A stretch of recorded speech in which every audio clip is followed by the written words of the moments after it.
you got to be not afraid of making a decision and going with it. And if you're wrong, the adage of fail fast if you can, but don't be afraid to take some chances. Whether you're going to market through dealers, distributors, or some other partner channel, the mediated sale is complex. We call it B2B to X. But the leaders in the industry are the ones who are making it look simple. I'm John Goff. And I'm Kyler Mason, and this is Why You Win, presented by Element 3. Hey everyone, thanks for tuning in. Today's episode is with Matt Jackson, VP of Sales at Godfrey Marine. On this episode, we discuss the complexity of navigating selling two brands with Godfrey and Hurricane, and how that impacts dealer development and sales efforts, and how marketing tells stories. We talk about how Matt and his team have bucked the trend on traditional co-op and how they're doing things differently, but most importantly, we talk about how they're saving marriages one boat ramp at a time. And we hope you enjoy. Matt, we're so glad to have you on the show. Thanks for coming on. Yeah, absolutely. Appreciate you having me. This is a neat time to just sit down and chat a little bit.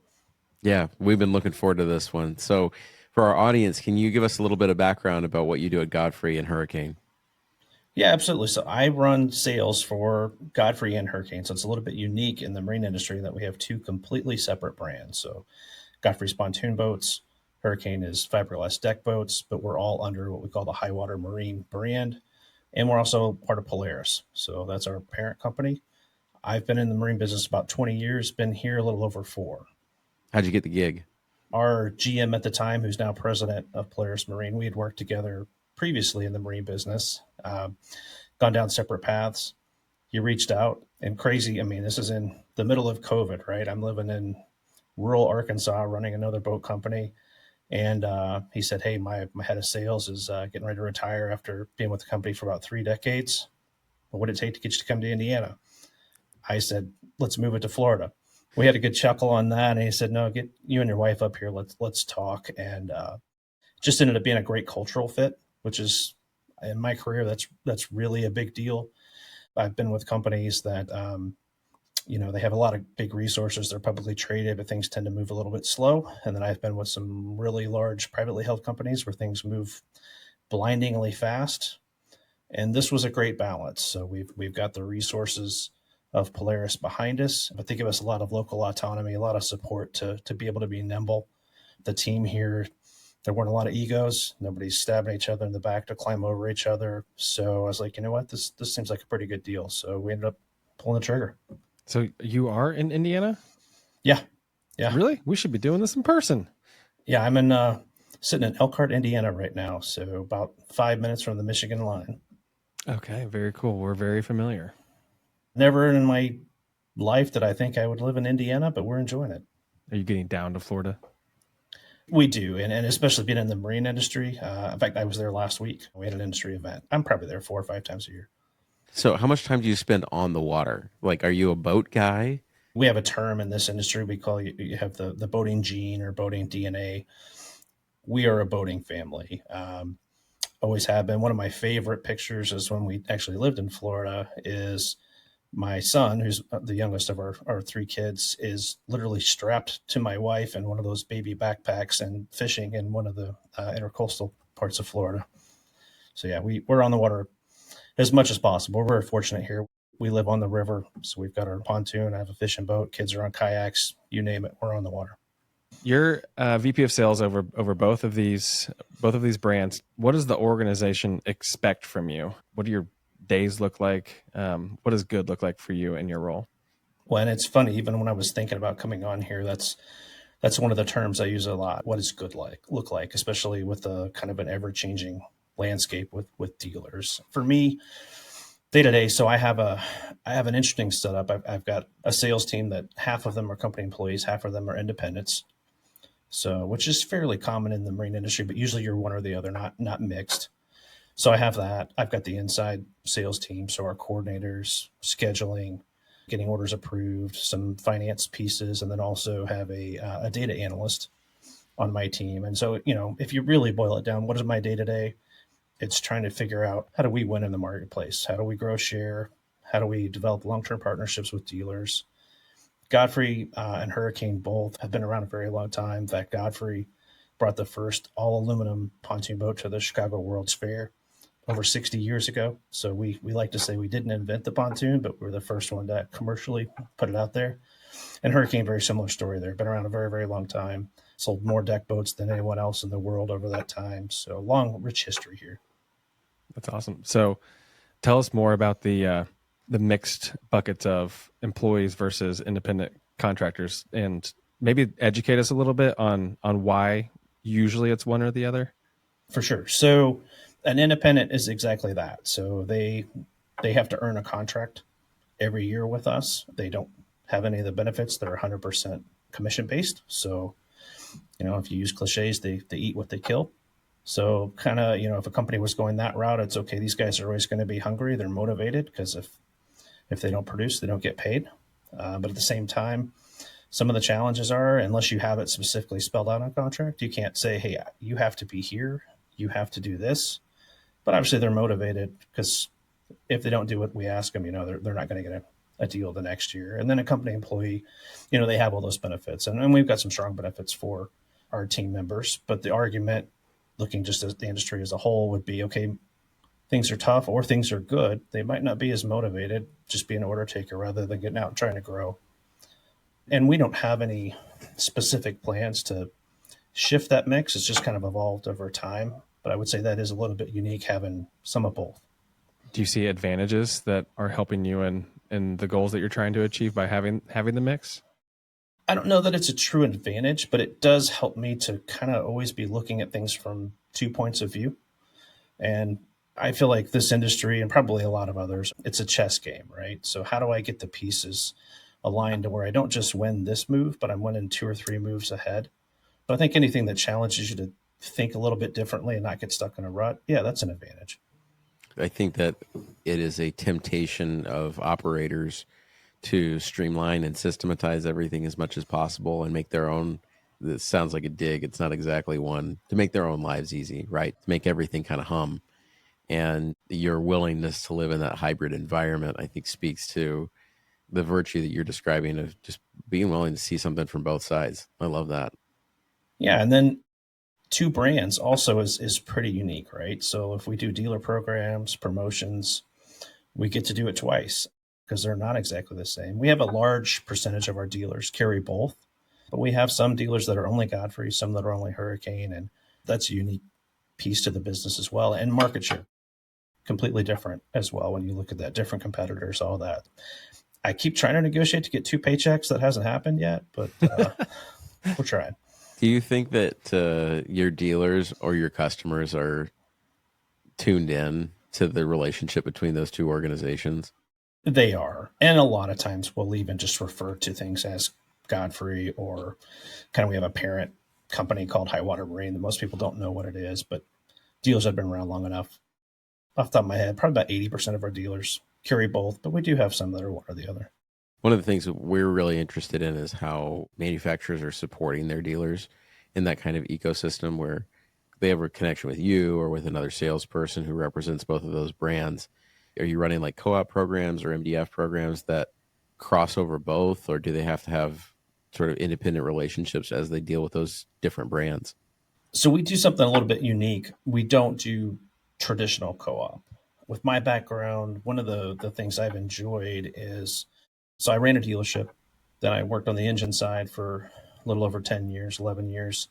And then here on the boat side of things, we can get more targeted market by market with promotions. And my view on typical traditional co-op, if you will, is it's effective at times, but it's also like you get to the end of the year and you're literally, as a rep, calling and going, hey, you got $500 left in here. You want to order some bar stools and a couple of t-shirts to pass out? And so it doesn't really get utilized in ways that's going to move the needle.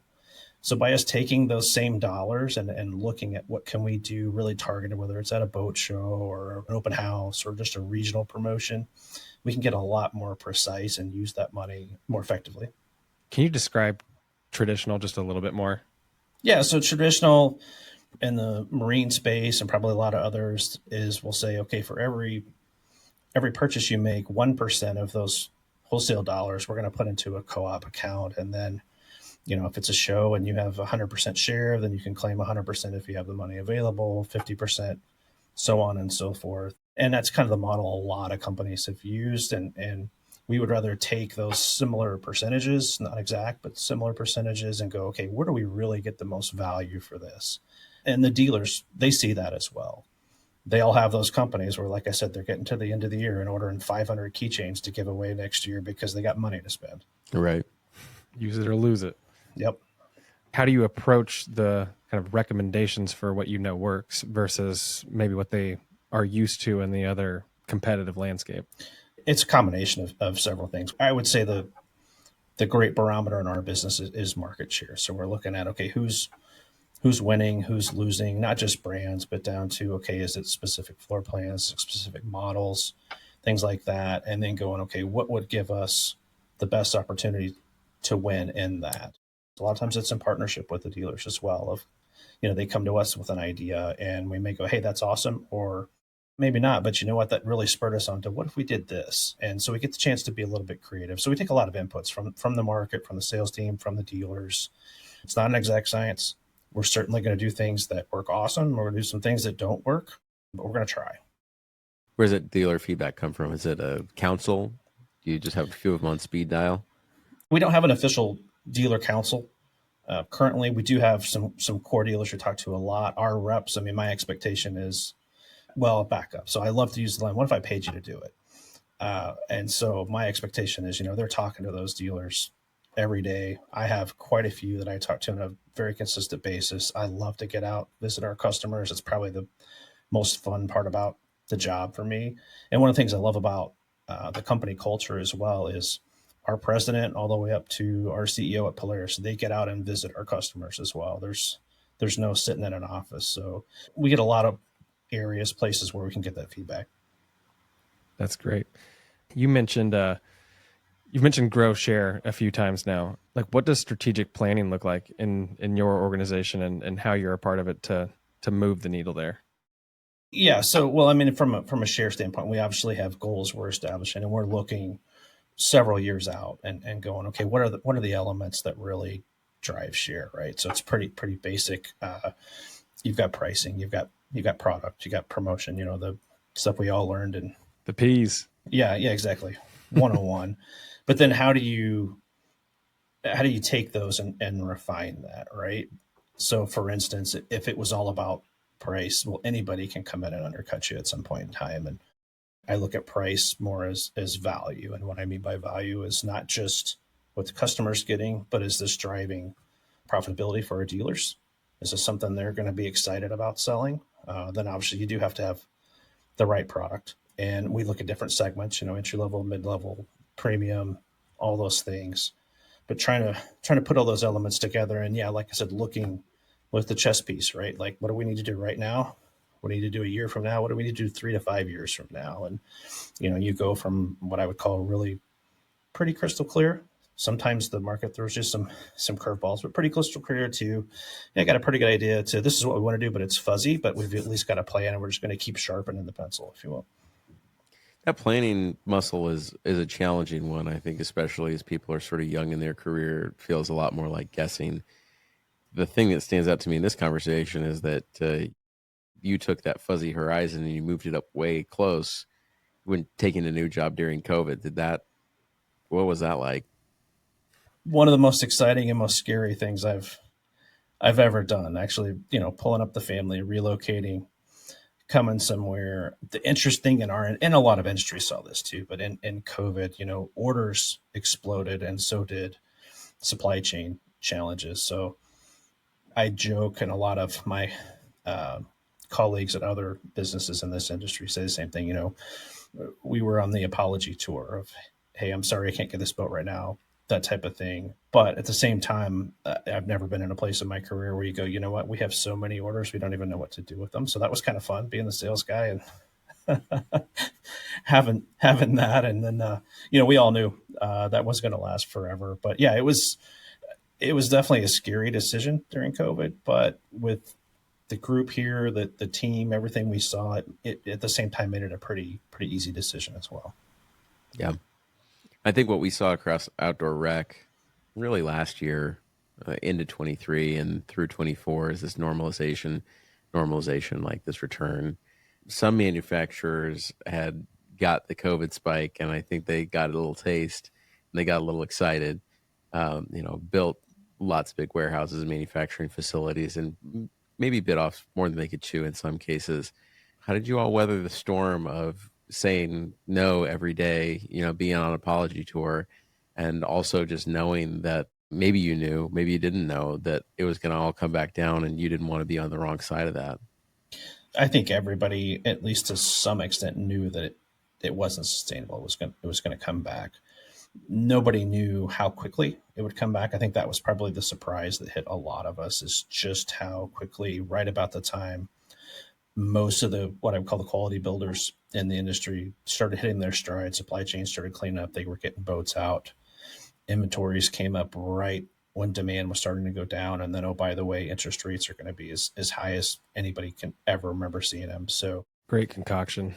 yeah, it was. I hate cliches, but perfect storm of circumstances there. But yeah, we did see a lot of builders that, were buying property, adding buildings.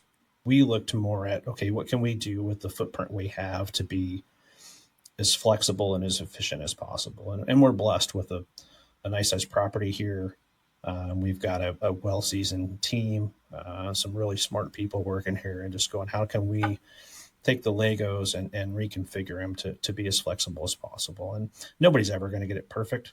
Anybody thinks they are is just absolutely crazy. But yeah, we tried to take advantage as much as we possibly could. Also, going back to that long-term planning piece, we know where we want to be, and it's probably not far off of where we were at that point. It was just a little bit artificially driven with COVID. But so how do you plan for being able to pull back with the industry, but continue to gain share and then grow to that point organically to where it's sustainable? And so that's the way we've looked at it.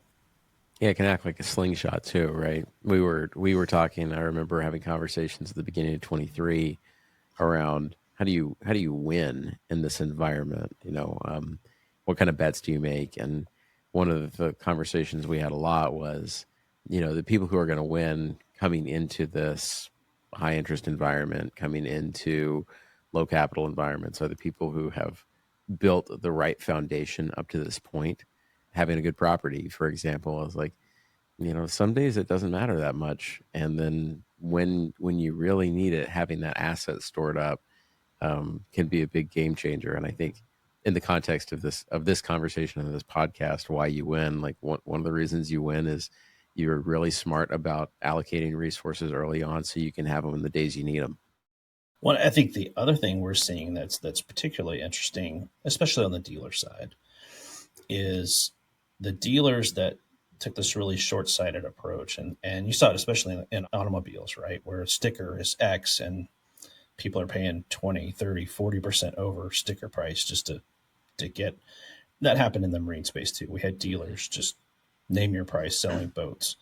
And now that's coming back because those folks are wanting to trade and they're so far upside down, they can't get out of those boats. And we're fortunate that a lot of our dealers, did they make a profit there at the time? Yeah, they absolutely did, but they didn't gouge people. And so now those customers are coming back, or even customers that bought somewhere else, and they're keeping that long-term business. And the customers really are knowing who kind of stuck it to them and who was right there. And that's actually been kind of fun to watch here, especially over the last 6-8 months as those people come back into the market. Did you have agreements with dealers that allowed you to manage the sort of name your price behavior?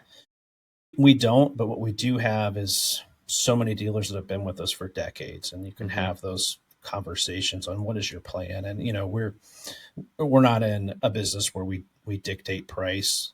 We've done some nationally advertised promotions that kind of do, but we're not going to do any kind of things along those lines. But just having a long-term conversation with those guys of, hey, at some point this guy's going to come back. Are you going to be able to look him in the eye 2 years from now and tell him, hey, you can trade this in, but guess what? You're gonna fork over another $10,000, $20,000, $30,000 just to get a loan.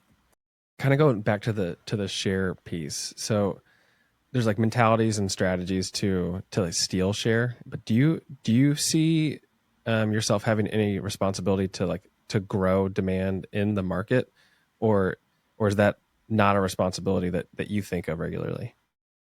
No, I do. And I'll take it kind of two different directions. I mean, just purely from a share standpoint, we want to win share.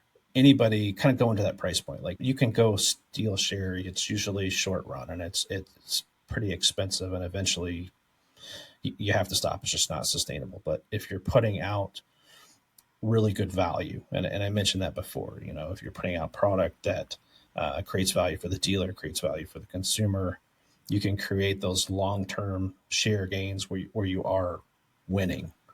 When you talk about, creating demand as far as like bringing new people into the industry, yeah, we're thinking about those type of things a lot. In fact, that was the running joke when COVID hit, is who knew it took a pandemic to do what all of us have been trying to figure out for the last 20, 30 years. Secret sauce, baby. Yeah, grow boating and other initiatives. This isn't the playbook, dude. No, but the fun thing about seeing all those new customers come into the industry is going, okay, we know they're not all going to stick, but how do we get as many as possible? Because then we have grown the pie.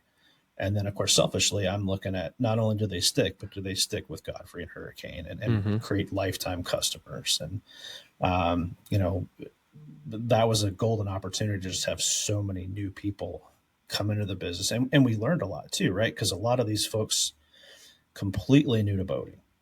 And, one of the things that the industry is struggling with is how do we make it more simple? Because boating is complicated. It's not like a car. There's no brakes. Let's start right there, right? Yeah. Like if you've never been on a boat before, it's kind of a different concept. And so, yeah, just how do we take those pain points out? And I mean, if you want to have some good entertainment, I think anybody that's a longtime boater knows you just go to the boat ramp on a Sunday afternoon or a Saturday afternoon. And so, how do we save some marriages and enjoy being on the product too? So, and some vehicles. I've seen some videos of the boat towing the truck into the water. Yeah, exactly. So how do you do it? You mentioned getting these people to stick. I mean, you've hit on some of those pain points, but what do you got to do? We've got to help them see that whatever the cost is, whether it's time, money, that what they get back out of that, the memories, the enjoyment, the being outdoor, that value is higher than the cost. And as long as that value proposition is there, they're going to stick. And even some of the things we do. So like Polaris has a really neat program called Polaris Adventures. And so you can actually go out, and it started with the ORV products, so off-road vehicles, side-by-sides, ATVs. You can do it with snow. We ventured into that space with marine as well. So kind of like renting a boat, but from a true outfitter. And there's even subscription programs to that. So, kind of not quite fractional ownership, but along those lines, but just getting people to experience it. And then hopefully we turn them into owners. But yeah, it's all about just trying to build that value and of, hey, these memories, these things we're doing, getting outside are worth way more than what I have to give up other ways. Because there's obviously a lot of competition for everybody's time and dollars. So in your world, who tells that story that you're mentioning? Is it your brands, Polaris, dealers? Yes. Good. How do you do that? That's it's hard to do. And when I say yes, I mean all of the above, right? Yeah. So Polaris does a wonderful job on their side. And so this is, kind of goes back to that decision to come on board, is we've got such amazing resources we can tap into, and people way smarter than I am that can do that. And then we're also, going down to at the dealer level and talk about, hey, what's working, or share some cool stories, and how do we take that individual and their experience and expand on that and kind of tug at the heartstrings a little bit, if you will. And then, even in our marketing, some of the things we're doing beyond the experiential too is trying to build lifetime value. So one of the secrets of Godfrey is our construction story. And that's why for years and years and years, we've been the boat of choice for rental companies, because those things get abused, but they hold up, they hold their value. So imagine if somebody that's, treating this like their pride and joy, how well it's gonna last. And that's a hard story to tell, because those are things you can't necessarily see and touch. You see the aesthetics, but you don't see just how we put so much more time, money, everything into making this product last you a long time. But so we're trying to figure out, more and more ways to tell that story as well. There's some secret sauce in there, like the campaign around. Yeah. if you can withstand the renters, Exactly. you better believe it's been tested. Exactly. Some of those boat ramp stories, I can imagine. I can see the video. Like, how many times can you bonk this thing into the dock?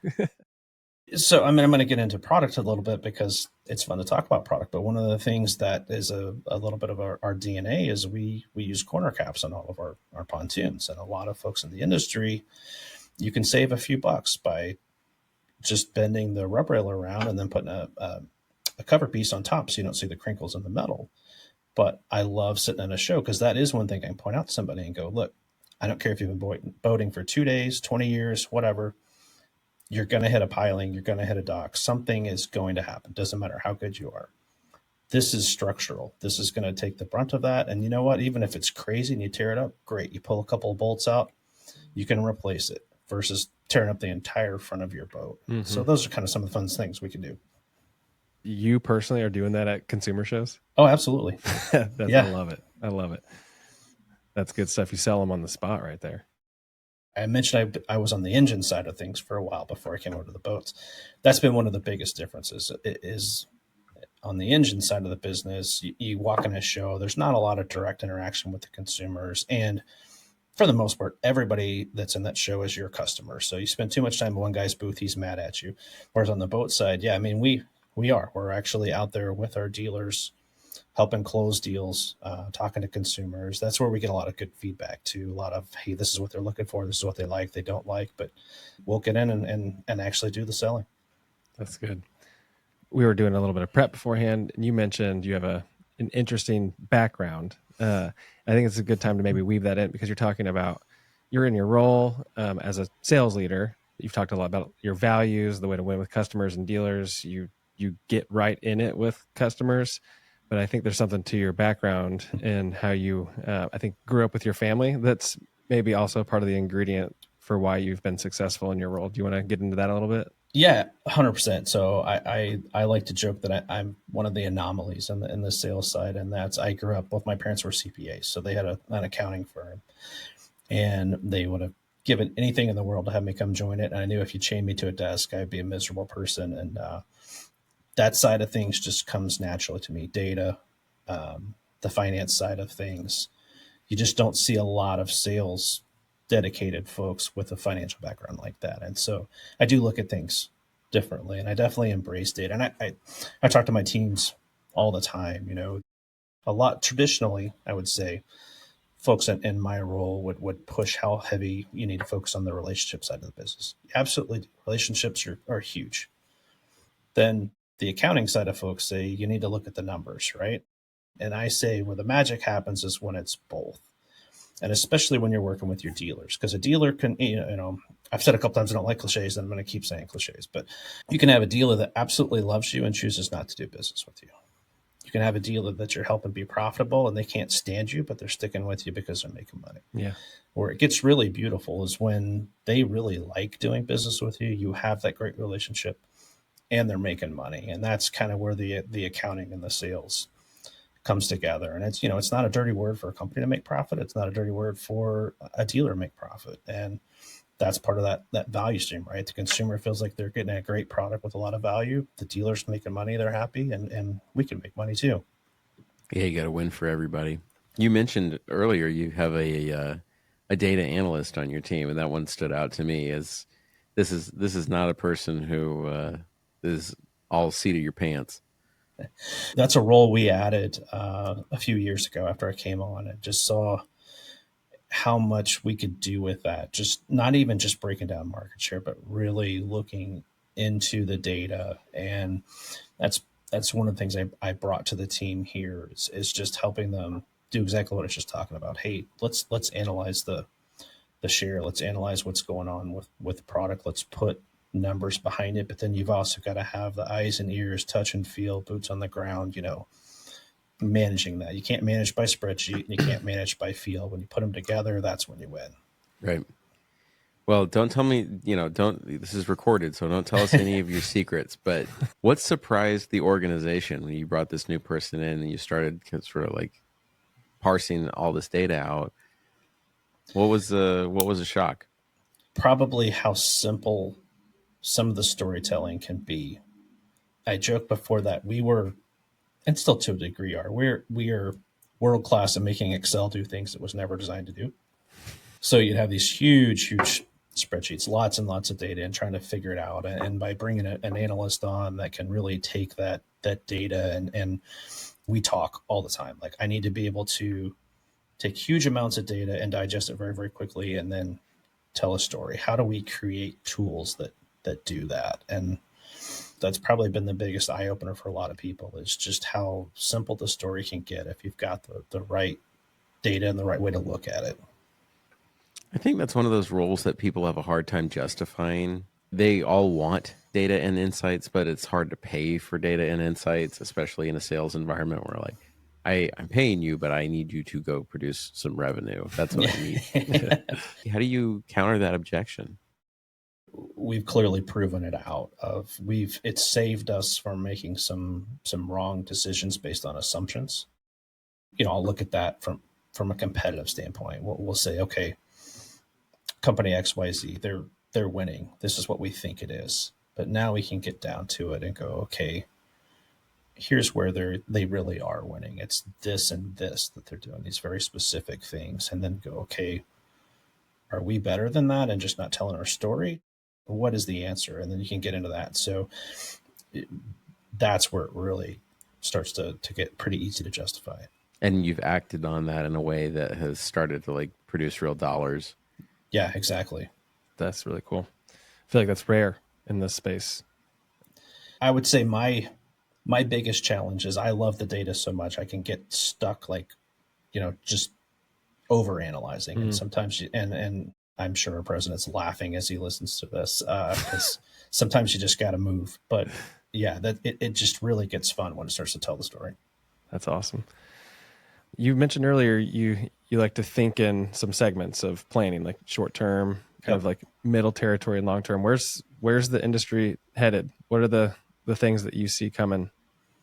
There's a couple elements to that everybody's trying to figure out. So one of them to me is, the traditional space is we're the manufacturer. We've got the dealers for distribution. They sell to the consumer. We get to chat with them at shows and a few things, but across other industries, and we're seeing it here some, those consumers want more and more to interact directly with the OEM. And so how do you balance that with where the dealer doesn't feel like they're getting cut out, or you're just handing them something, or they feel like if the consumer comes to us, they're going to get the answer they want when the dealer told them no. Those are some types of things that we're really trying to solve for as an industry, is how do you make that consumer feel like they're really connected to the brand, but yet the dealer still has their place, because boats are complicated. This isn't something where, you're, at least I don't think in the next several years, you're going to be ordering a $200,000 boat online. It gets delivered to your house and you never interact with, like, the dealer part is really important. And so, collectively, how do we kind of make that, instead of a vertical integration, it's more of a closed circle, right? Like, so everybody's interacting with each other and make that a win. How are you feeling about your ideas to solve for this? Don't tell us your ideas, but yeah, that's okay, because I'm not going to. Tell us your ideas. How are, really though? How, are you like, we're not there yet, or are you like, I'm feeling really good that we have a concoction here that's going to make progress? I think we have a good vision of where we want to go. I can't sit here and say, hey, we've got every little piece figured out. There's a lot of things where it's more in the idea stage, and there's going to be some testing and trying, and we'll probably make some mistakes. But I think it's important, especially as I mentioned with the dealers, to be open about what we're trying to do. Some of the things we are doing now is just even with lead management and how, that so many people want to shop online at midnight in their pajamas or whatever, but they want somebody to interact with them right there. And so how do you take advantage of some of the technology out there to at least start the conversation, and then hand that off to the dealers? I think we're making some nice progress there. We know where we want to go, but there's quite a few pieces we're still figuring out. Those are some serious bets. I mean, you mentioned lifetime value. When you think about the realm of like you're going to have to invest in tech. You're probably going to have some headcount Yep. and just I don't know the list of things that would help you develop that relationship. And that's where you got to say to leadership, like, this is how much this costs, and this is what we think will happen because our customers will buy 1, 2, 3 more boats from us, and that's pretty scary. It is. And I think another piece that I've touched on that we really look at too is the repeat buyers, and how do we just create those, customers for life that just, they're so, we like to use the term sticky with the brand. And I think that's part of it too, is they're developing that connection to the brand. And so the more we can figure out that piece, all of a sudden the value for us internally of making those investments goes up quite a bit. It's no secret. It's a lot easier to sell a guy 2, 3, 4, 5 boats than just one, and then go keep trying to generate our new business every year. Sure is. Yeah. It's good stuff.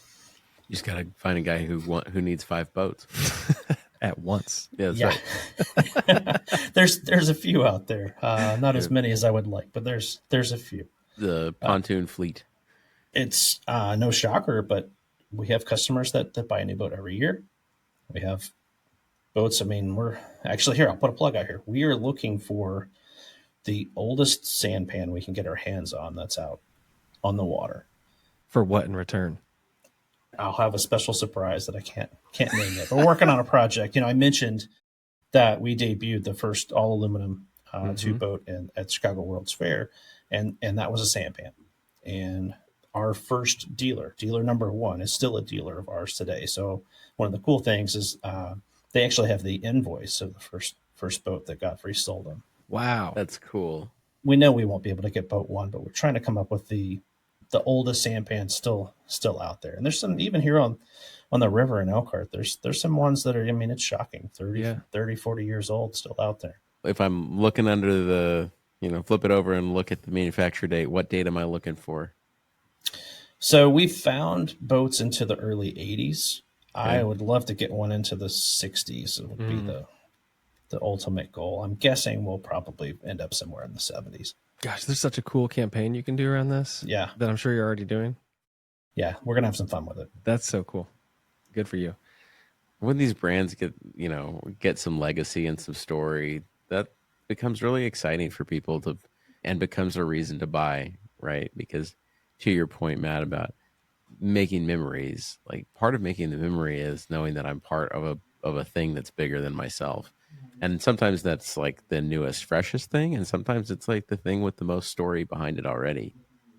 That's 100% correct. And, in this industry, there's been a lot of brands that have come and gone. And there's always going to be that kind of that shiny new penny, if you will, that's going to change the world. And actually, we joke, when I was on the engine side, part of one of the last role I had was director of the OEM business for that engine company. And so all the boat builders were our customers. And probably once a week, I got a phone call from somebody that was, hey, I'm going to revolutionize the boat industry with this new brand I'm launching. And every once in a while, one of them would be pretty legit. But a lot of them, you're like, man, I love the entrepreneurship, but it's pretty hard to completely revolutionize things. You know how brands come and go, but there's not that many that can say they've been around for decades and decades, and there's a lot of reasons for that. You got to be doing something right. That's great. Well, how should we land this plane, John? You've made some bets. You've moved around. You are giving some advice to somebody who's looking into the future now. What are you telling them to look out for? I would say two things. Don't get too caught up in personal opinion.